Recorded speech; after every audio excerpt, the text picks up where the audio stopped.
This is Boadu TV. Truth and integrity.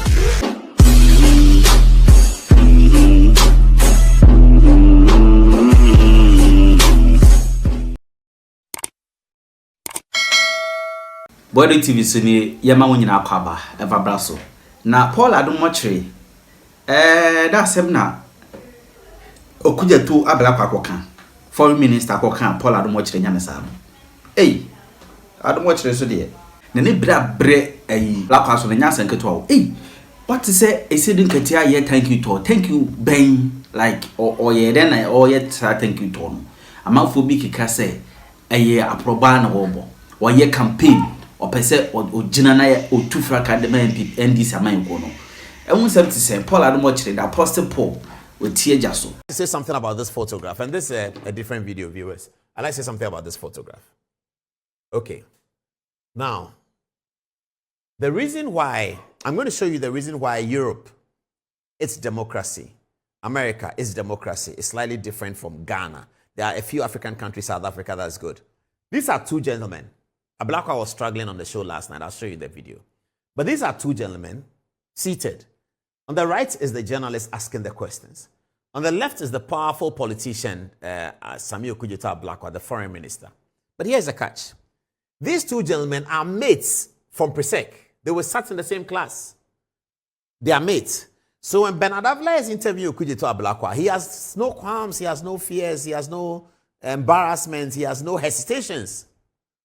And in that spirit, Ghana will get its due out of the minister. In that spirit, the minister is careful to answer the questions in a certain way because they belong to the same social class. They belong to the same academic background. They came from the same school.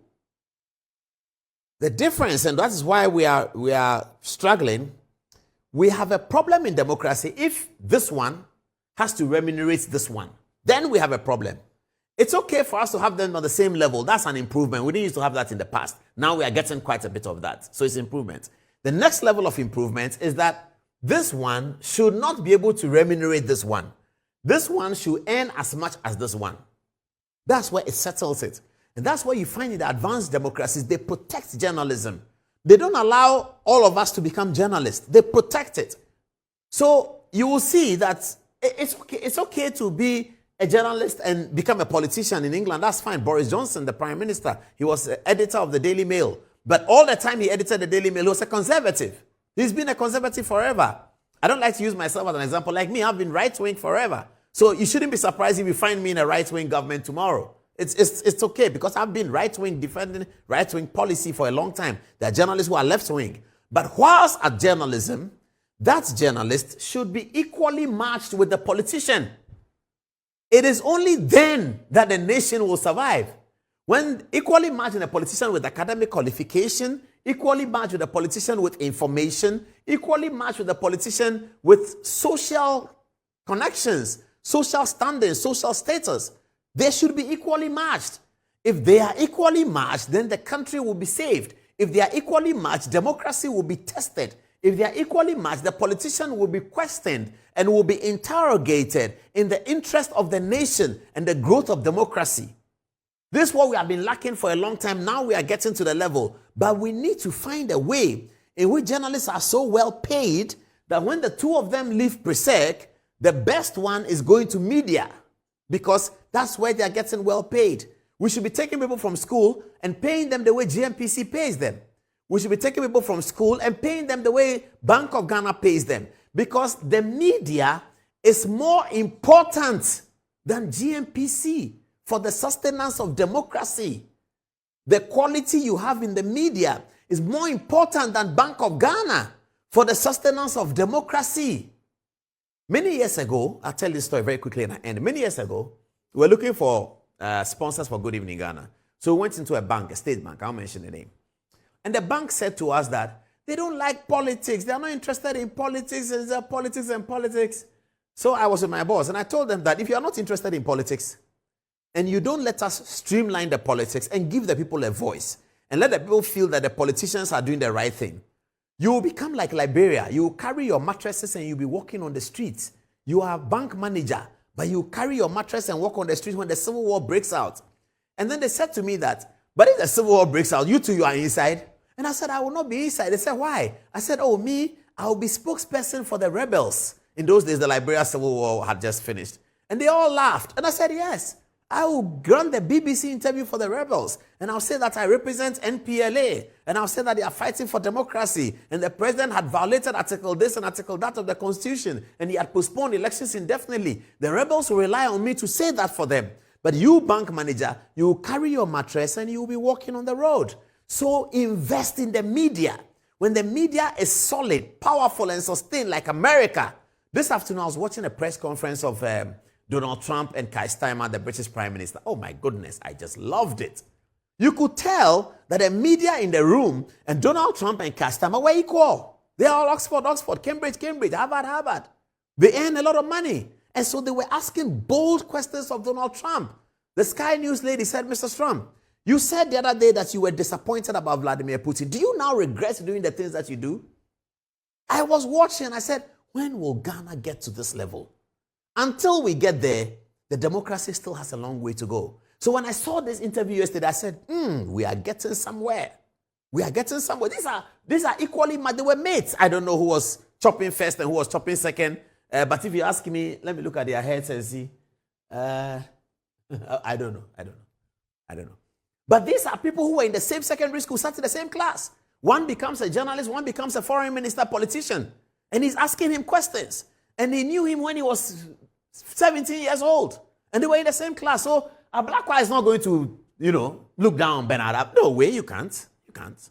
Because we're in Presec together. And then they moved to Legon together. They were in the university together. They were in the scripture union together. It is important that the society invest in media so that we can attract the best of the best. As for some of us, we are old, 50 years old, we are old. After writing 2 or 3 more books, I'm gone. I may end up in parliament or I'll end up around the cabinet table somewhere when my right-wing people are in power. But the media has to be sustained and we're all going to spend a lot of time to do that. After a few, 1 or 2, 3, 4, 5, 7, 8 years, I'm gone into another field, politics or something like that. But the media must be sustained. I'm going to write a few more books and then that's it. Because already my teenage children are putting pressure on me that I should stop the media. They are not giving me a new job to do, but they say I should stop the media. I'm not sure why. But that is something that I have been thinking about for many, many years since I engaged with British media. And I noticed that this is what is missing. The resourcefulness of the individual, the intellectual resourcefulness, and also the wherewithal resourcefulness of the journalist. The lead spokesperson for the people in a democracy must be super resourced. It's in America. If you go and check the salaries of the people who work on CNN and the Cooper, they are all earning million something a year, $6 million a year, $10 million a year. Now, if a journalist on CNN earns $10 million a year, what is Donald Trump going to take of him? What does he talk to? What does he need politician for? But if the politician has to finish the interview and say that, boys, Bernard, how many are your people? This one is for you. And then, how many are your... No. When I did an attachment at the BBC, they don't even sit in the politician's car to go to the assignment. Sky News has a helicopter of their own. Imagine Metro TV have a helicopter. President Mahama is going to Mensah Palace. We take off with him. He should be in his plane. We are in our plane. We go. So when we film it, he has no right to come and ask us, why did you film this? What did you film this? UK was bidding for the World Cup. BBC put up a panorama documentary that was going to be critical of FIFA. The British authorities were saying that BBC is going to destroy the UK's chances of winning the bid. BBC said, to hell with all of you. We have done our story and we are going after it. And that was what was the beginning of unraveling the corruption in FIFA that eventually led to Sepp Blatter and co leaving. We need that kind of journalism in Africa. We need that kind of journalism in the developing world. It is only then that we can ask the questions of the politicians.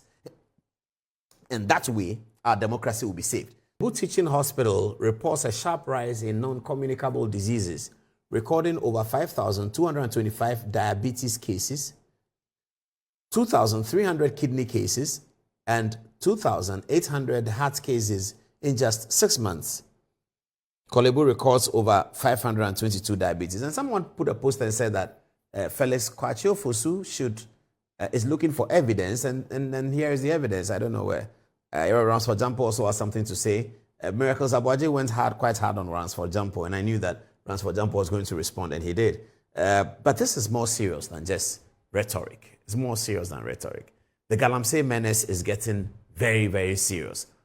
It's making some people rich, but it's destroying majority of people's lives. It's making some people rich, but it's polluting all the water bodies for the 30 million Ghanaian people. It's making some people rich, but now it gets to the Volta Lake. The government must act, and act, I'm sure they will. The state of emergency is almost necessary. The Catholic Bishops' Conference said that it is a necessary measure that must be taken by the President of Ghana. Irrespective of the economic cost to it, the President of Ghana must take that measure necessary so that the water can be cleaned, because the water is getting to the Volta Lake, and soon the Akosombo Dam will be affected. We don't know whether the turbines can turn through dirty water that has been polluted. We are not sure how that's going to work. If that affects Akosombo Dam and affects our electricity, we are getting into very deep trouble. The Galamsey menace must be dealt with now. It's not tomorrow, it's not yesterday. It has to be dealt with now. We have a responsible government, and I believe they are responsible, and they are going to deal with it. It has to be done very, very quickly. We will continue to remind the people in authority on this program every now and then, because we don't want Ghanaians to have bad water. We don't want children to be born with deformities. It is very, very serious. Some people say that it's a problem of 8 years. How do you use 8 months to solve it? It's a problem of more than 8 years. But we need a decisive action from those who told us that they will be able to resolve the problem. We trusted them. We still trust them. They should solve the problem. It's a big deal, and it's going to affect our lives in a negative way. So please, over to you, Joe Latte. Galamsey must be solved. All right.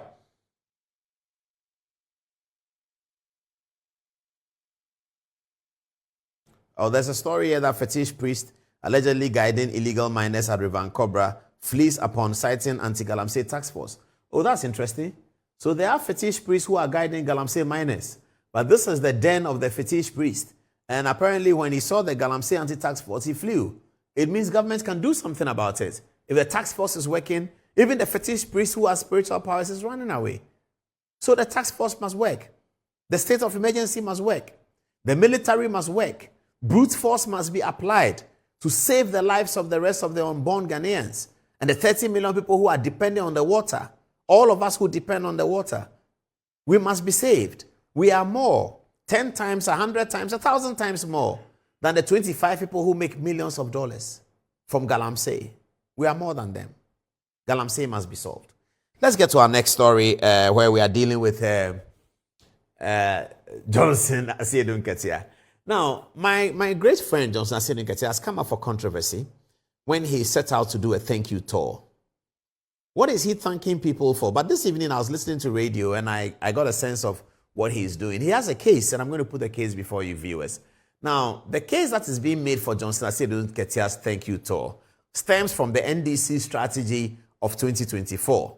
The story is that whereas the president, John Dramani Mahama, and the vice president, Professor Nana Jane Opoku-Agyeman, concentrated on winning votes for the presidential election, there was another team led by the party chairman, Johnson Asiedu Nketia, that was concentrating on winning many parliamentary seats. The context of this narrative is driving towards the conclusion that Johnson Asiedu Nketia was responsible for the NDC super two-thirds majority that they have in parliament today, making him a major stakeholder in the future leadership of the party. Those who criticize Asiedu Nketia say that he is doing this because he wants to take a lead and win a start in the presidential succession race, which he can see that is now getting very tough. It's getting very tough because pollster Musa Dankwa has pulled up a post that does not have Asiedu Nketia leading. It has Idrisu Haruna, who has actually not said anything publicly about becoming the NDC's leader. It has Idrisu Haruna leading. It has Asiedu Nketia in a close second. It has Keselato Forsen, finance minister, in a close third. And it has Julius Debra in fourth position. That's what Musa Dankwa's survey brought up. It didn't have Eric Opoku in one of the leading areas because even though we know that our Greek minister Eric Opoku is also eyeing the position. But is it not too early for people eyeing the position in the NDC to do this? It's very early and it's very dangerous. It's dangerous because, viewers, I do not believe that the framers of the 1992 Constitution wanted us to go in this cycle. What cycle am I talking about? There's a cycle in the constitutional development where the president of the state, of the nation, would usually not be running because he has run his full term. He will usually not be running. So when the president is sworn in for a second term, you have the political party and the people who want to come after him juggle around for these things. We saw that in 1996, and J.J. Rawlings had to put a stop to it. In 1997, when Mr. Rawlings took the oath, it was obvious that Mr. Rawlings was not coming back to the position. The juggling started. Guzitano and co started preparing themselves to become the presidential candidates of the NDC. The people around Professor Mills convinced Fly Lieutenant Rawlings that in 1998, he stated it clearly that the inheritance belongs to the Vice President, Professor J.E.A. Mills. And that settled the matter because it was becoming unbecoming. People were getting concerned about the small pockets of campaigning groups that were being established in the ruling party.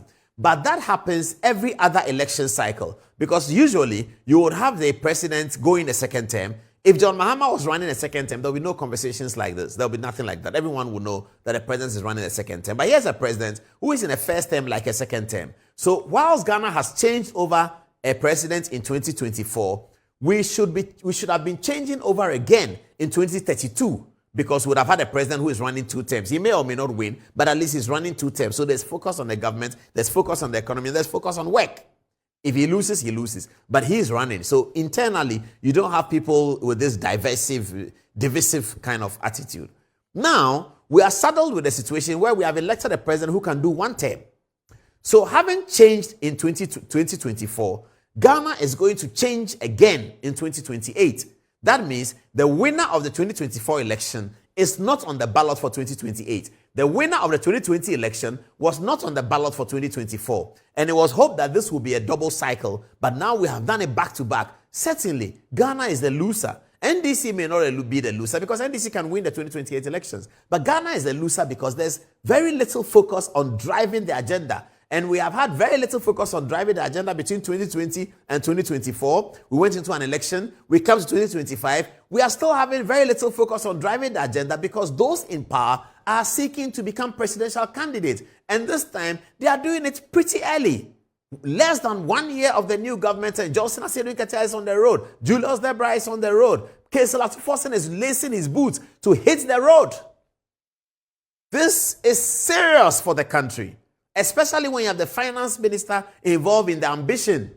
That's very serious. You have key important figures. Asiedu Nketia is the chairman of GAPOHA, Ghana Ports and Harbours Authority. That's something he should concentrate on. He's also the chairman of the ruling party. He sets out to go on an agenda of thank you tour.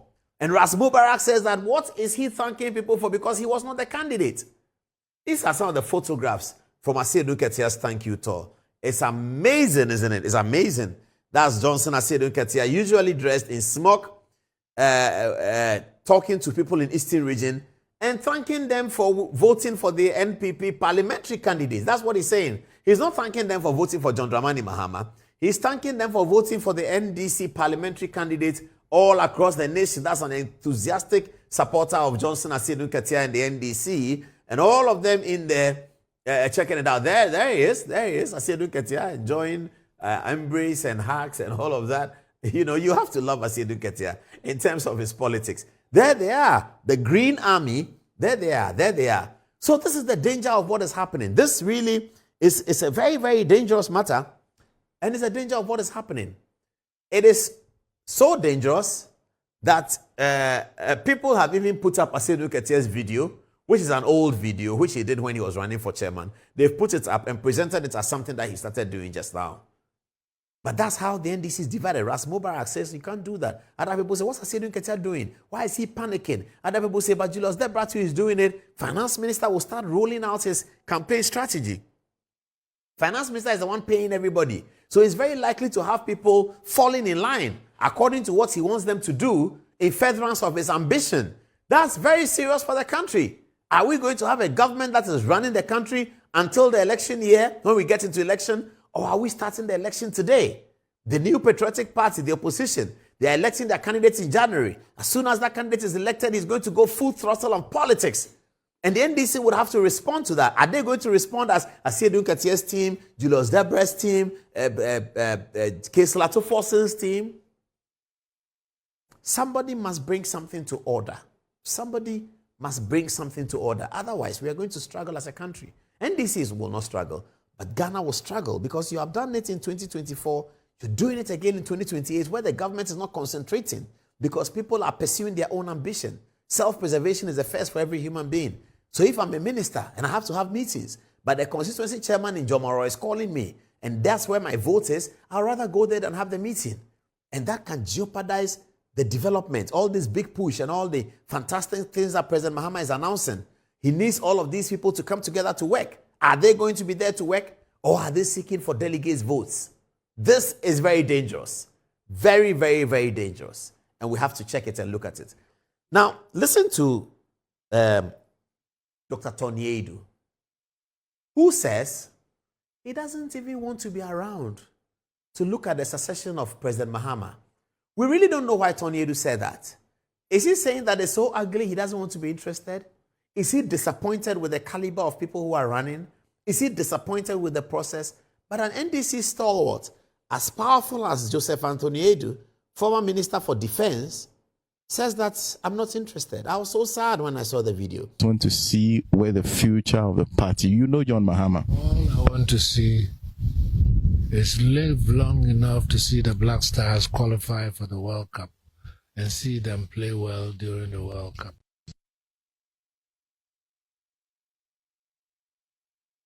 Don't you feel sad listening to Tony Edu? He says he doesn't want to be around. But in the same video, which we didn't show you, he says he wants to be around to see the Black Stars qualify for the World Cup and do well. But he doesn't want to be around to see the succession to John Mahama in the NDC. Dr. Tony Edu, what is worrying him? What is he worried about? We must go back to him and do an interview. I really feel sad. He's a good friend of mine. I need to go and visit with him and talk to him about politics, which we used to do all the time. We fight. You know, I fight with my left-wing friends all the time. Tony Edu is one of the big left-wing brains and left-wing thinkers. He was in Kivas teaching sociology, and he was doing his left-wing things there those days. And when he was a minister, I was frequently in his house at Ridge and in his office at Burma Camp. And we talk all night, all day about politics.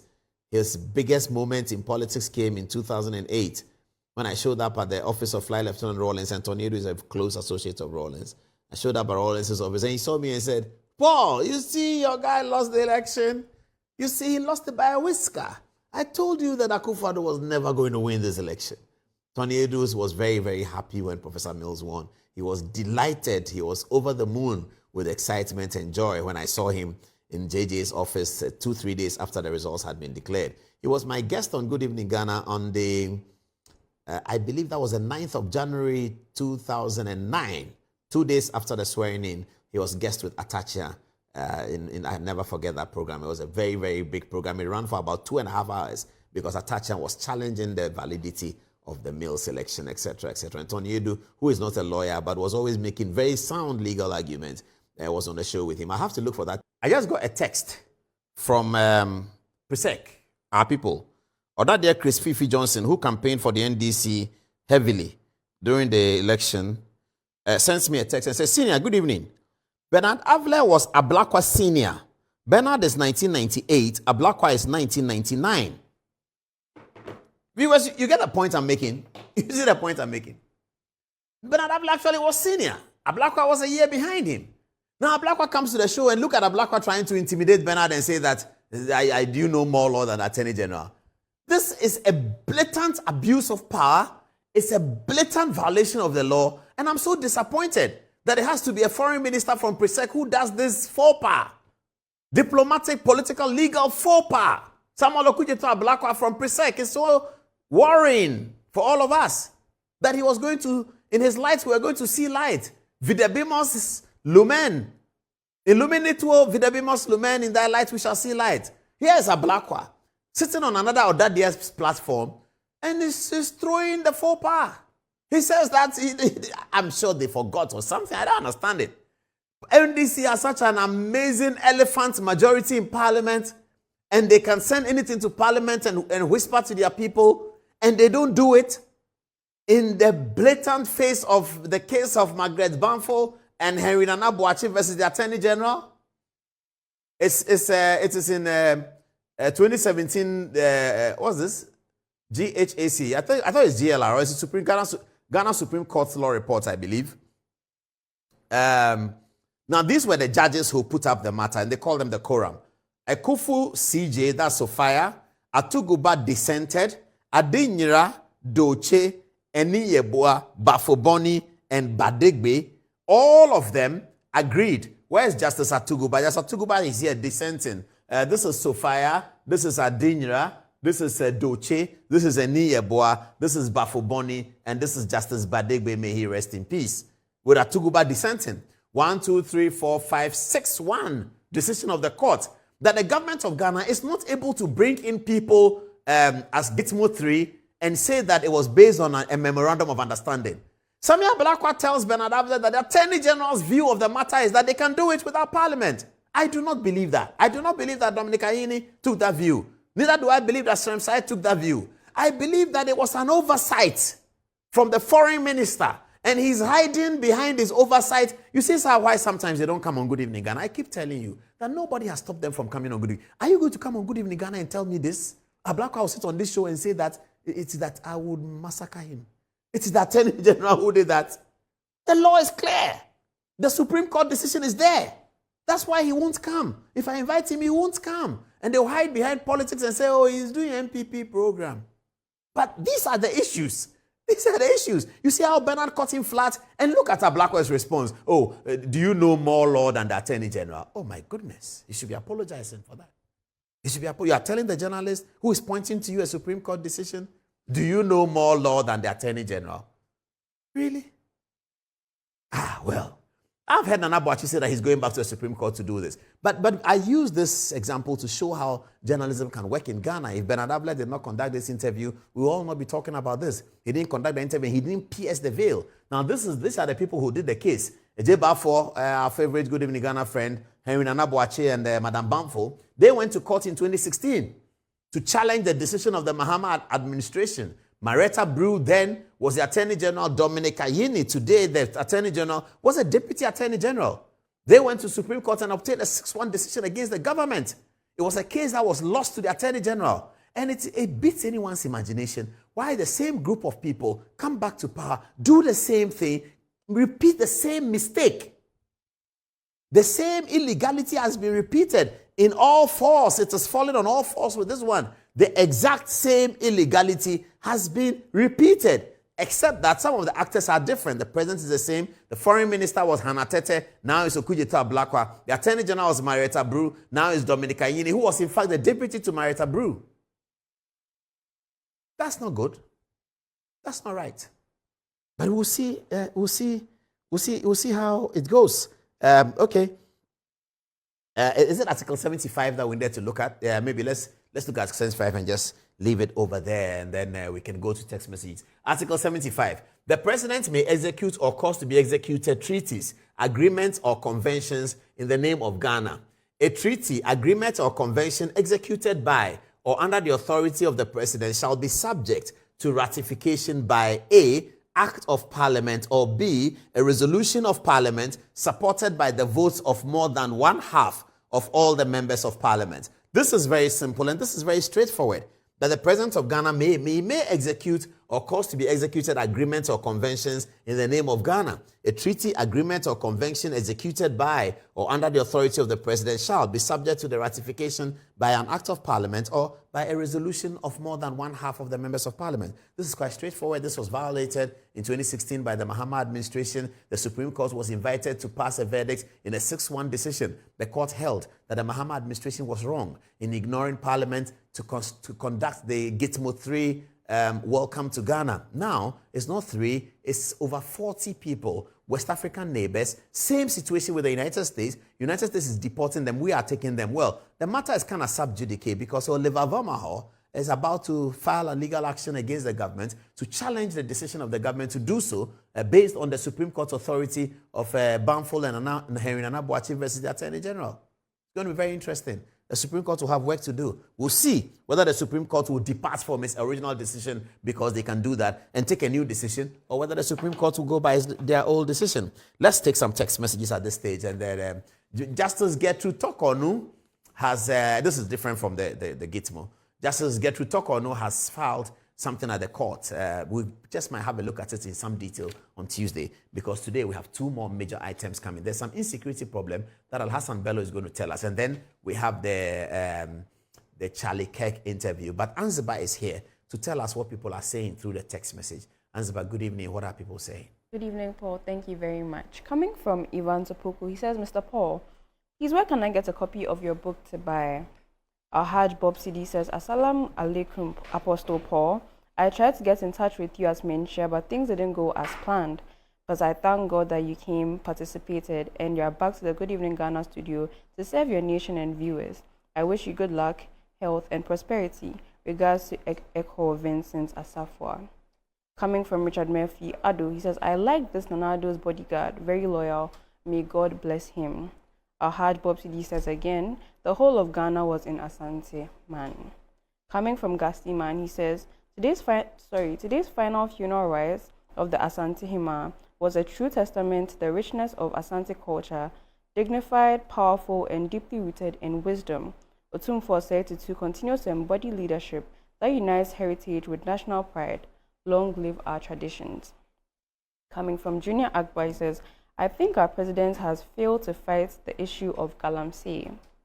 Yao February says, Galamsey is escalating to areas where there was no Galamsey previously, but the Minister for Government Communications said evidence should be given to the government to prove that. Now that the Galamsey menace has escalated to the Black Volta, do we have to provide evidence to the government before they accept the fact that Galamsey menace is escalating? This is the time for the government to implement its own proposal in opposition to fight the menace. Coming from Augustine, he says, if they solve the Galamsey issue now, there will be no cocoa board. He continues to say, Asiedu Nketia always has a way of destroying his competitors in every position he is interested in. Lastly, coming from Maxwell Brempon, he says, wow, Mr. Tony Edu, I feel something is wrong. Please, Paul, find out more about him for us. Okay, appears we have one more message coming from Augustine again. He says, Asiedu Nketia knows NPP is gaining attention day by day through their upcoming flag bearership election. That is the reason why he is doing what he calls the thank you tour. He wants to draw attention from the NPP. That will be it. Over to you, Paul. Yes. Okay. Is Al-Hassan Bello ready for us? Is he? Okay, he should mount the touchscreen and I join him and then we talk about. He's not in the studio yet. He's coming very soon. Anziba, do you have some more text messages to read? Somebody sends me a text and says that, do you know that are you aware that the Guantanamo Bay guys are still under NIB care up to date? Wow. Okay, that's interesting. Al-Hassan Bello, you have some 5 minutes to give us all the information. And, okay. Wow. All right, let's get onto the touchscreen and hear what Al-Hassan Bello has to say. Let's begin with the Tamale Polytechnic. What happened there? Initially, there was a protest by the students over some management issues, and that turned into a violent confrontation with the policemen. And so, this was protest by the students with management. Yeah, they were quarreling with management. Yeah, over some issues of alleged mismanagement and then poor sanitation and other issues that's affecting their life on campus. And I learned the police team were invited in, and that resulted in some confrontation. And then some of the images and the videos that we saw on social media were just nothing to write home about. Wow. But then these were two precedent issues one by the police and the other one by the, Did they harm anybody, the police harm anybody? The video shows that they were beating them. Yeah, there was a video that shows where the policeman was kicking some of students. Yes. And then you could see that from what we see, you could see that his colleague was trying to tell him to stop. The police colleague? Yeah. And then later, but if you look at the police press statement, it didn't talk about those images that we see. It was more like an attempt to just brush it aside? Yeah, brush it aside, because they spoke about the date where the issue appeared. Intelligence was indicated at 9 a.m. Student numbering 500 must stop in front of the administration block, and then whatever. So it was an admin that called in the police to help? Yeah. I see. And then also the statement of the Tamale protesting, they, in their statement, they acknowledge the students have the right to protest. They also indicate that there's a meeting between student and management to address some of the issues. So the question we could ask is that, so in that case, why were those meetings or those hearings not given to the student? And you have to wait for the whole situation to escalate. That's what I was coming to. Were they not in talks? Did the talks break down? The students and management talks, did it break down? So here are some of the demands of the student. One, they said there was a poor infrastructure and bad roads in some of their hostels. And then second, there was a collapse of satellite campuses. But what they are saying that aside the main campus in Tamale, there's other campus in Waliwale, Wulensi, and Yendi. But then the condition over there is nothing to write home about. And then there's another issue of certification. Those who have completed their undergraduate studies, some have not been issued their certificate. They are gone home, or they are there. They didn't indicate that they are still on campus, they've gone home, but based on the issue, one of the agreements was that people have completed their programs, but they still haven't gotten their certificate, and don't understand the reason for the delay. And then there was a increment of the school fees without consultation of With either GRASAG or the SRC. And they felt that at least they should have been. But are these school fees not regulated by the Ministry of Education? Do all polytechnics not pay the same school fees? That's an issue. I think there's a way you have to. But on the committee that determines the fees, there's always a representation from the student body. But what they are saying that the student body were eliminated from the committee when the decision was taken without their consulting. They felt that was what you call it, an affront on their, right, to a certain extent. And then you could see from their placards some of the things they are campaigning: fix our smelly hostels, open defecation. Oh, I see. This is terrible. Yeah, and then this is just. So they have a water shortage problem? Yeah, I think when it comes to the infrastructure, the whole issue is just. It's terrible, eh? But then the main concern with the public is that the kind of confrontation they saw and the police response, which was, I mean, some of the things were just nothing to write them about. You could see the police being brutal, for lack of a better word, assaulting the students. And then if that is the kind of policing we want to do in the 21st century, I mean, it raises a lot of questions. Even though Ghana Police Service has been applauded across the country, one of the best, but then the image we saw still shows that there's much work to be done. And then the question now is, if police are invited in, I mean, at what point should management invite police to come in? And when they come in, what is the best method of... Was there a security breakdown for which reason they invited the police? Normally, these schools will have their own security on the campus. They have campus security. And so when the campus security is overwhelmed by the issues, then they may call the national police. So per their press release, so the number 2, management however regret the excesses and the demonstration where some students clashed with the police. So they didn't indicate what was the nature of the situation before the what you call it. But normally, as a police force, when you go in, your idea should be de-escalating, but not escalating the whole situation. But then if you look at the scenes, so it's hard to tell from the images who started the initial attack. But then so far, so what we've seen on air, I mean, the police was a bit harsh. I see. Wow. So where are we on the matter? So I learned there have been some discussion with the students, and so they've been asked to go back to their classroom and their issues will be addressed. So, but the biggest question we still need to understand is, so now, if all this can be done, should they have waited for it to have resulted in this, what do you call it? And then, but the demands of the students is not something that can be fixed quickly, except the hikes, but the infrastructural development is not a quick fix. And that's the issue. So if there's dialogue and communication between the two sides, perhaps we wouldn't have gotten to this point. So it's about who, at certain point in time, was not giving who information. So I think perhaps the best way to go is that maybe a committee should be formed to investigate the whole thing. But then I think, you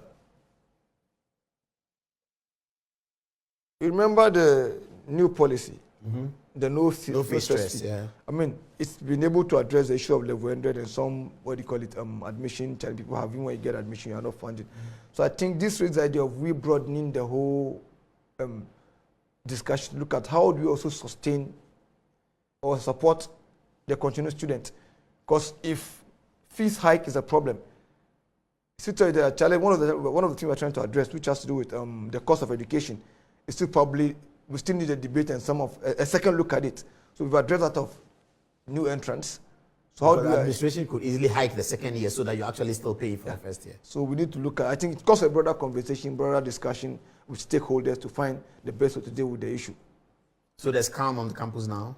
So far on the scam, I learned also the police have left some residual deployment as a way of forestalling further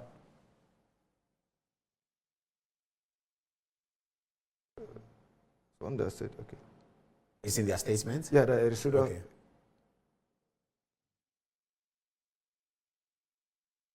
Okay. Meanwhile, a temporary deployment is stationed on the ground. So, point number 5. Yeah. The team managed to bring the situation under control and restored calm to the school. Meanwhile, a temporary deployment is stationed on ground to avert any. So it is a residual team on the ground now to thwart, what do you call it? Wow, I see. Okay.